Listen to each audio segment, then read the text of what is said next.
Assalamualaikum warahmatullahi wabarakatuh. Alhamdulillahirabbil alamin. Nahmaduhu wa nasta'inuhu wa nastaghfiruh. Wa na'udzu billahi min syururi anfusina wa min sayyiati a'malina. May yahdihillahu fala mudilla lahu wa may yudlilhu fala hadiyalah. Teman-teman sekalian yang rahmati Allah oleh Allah Subhanahu wa taala. Nabi kita Muhammad sallallahu alaihi wasallam bersabda, "Ittaqillah haitsu ma kunta wa atbi sayyatal hasanat tamhuha wa khaliqin nas bi khuluqin hasan." Nabi kita Muhammad Shallallahu Alaihi Wasallam mengabarkan kepada kita tiga kunci perbuatan yang mana Allah Subhanahu Wa Taala sangat menekankan kepada kita. Yang pertama apa? Ittaqillah. Bertakwalah kepada Allah. Haitsu ma kunta, dimanapun kamu berada. Artinya apa? Kita harus bertakwa kepada Allah Subhanahu Wa Taala dimanapun kita berada.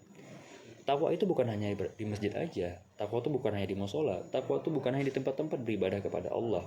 Namun dimanapun kita berada. Kita bertakwa kepada Allah di kamar mandi. Kita bertakwa kepada Allah ketika kita sendirian. Kita bertakwa kepada Allah ketika di rumah. Kita bertakwa kepada Allah ketika kita bermuamalah kepada keluarga kita, orang tua, teman-teman. Dimanapun kita berada, kita harus bertakwa kepada Allah.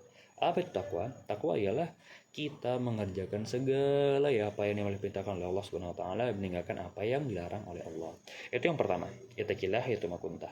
Kemudian yang kedua, wa'ad bi sa'atil hasanah tamhuha. Yaitu apa? Allah memerintahkan kita untuk senantiasa mengiringi perbuatan keburukan dengan kebaikan. Maksudnya apa? Kita punya dosa nih, kita melakukan sebuah keburukan, kemaksiatan. Tentu kita harus bertobat dari perbuatan dosa-dosa tersebut. Dan kemudian yang kedua, kita harus mengiringinya dengan perbuatan kebaikan. Kenapa? Karena saya perbuatan kebaikan, amal ibadah yang kita lakukan akan menghapus dosa-dosa yang telah kita lakukan di masa lalu. Tamhuha, akan menghapuskannya. Wa khaliqin nas bi khuluqin hasan, dan pergaulilah manusia, bermuamalah dengan manusia, berteman dengan manusia dengan akhlak yang baik, tidak mengganggu mereka, senantiasa menjaga lisan kita, senantiasa memberi mereka hadiah. Intinya kita harus berbuat baik kepada manusia dengan akhlak yang mulia. Tiga hal tadi. Yang pertama apa? Kita bertakwa kepada Allah dimanapun kita berada, bukan hanya di rumah Allah, di masjid, musola, namun dimanapun kita berada.